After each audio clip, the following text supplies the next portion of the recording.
like a bull in a china shop. I make a big mess. I try to do right, but I end up with stress. I break what I touch, though I don't mean to harm.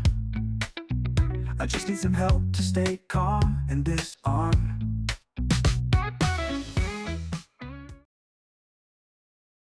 Like a bull in a china shop, I make a big mess. I try to do right, but I end up with stress. I break what I touch, though I don't mean to harm. I just need some help to stay calm and disarm. The idiom, like a bull in a china shop, means a person who is not careful and breaks things, or makes mistakes in a place or situation where they should be careful. Let's study the following examples. Whenever my brother Tom runs into the room, he knocks over a plant or a vase. He is like a bull in a china shop.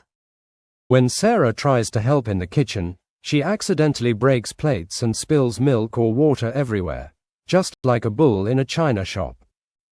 John doesn't understand the rules of the game and keeps interrupting, acting like a bull in a china shop. Ali always acts like a bull in a china shop during meetings and makes everyone upset with his rude comments.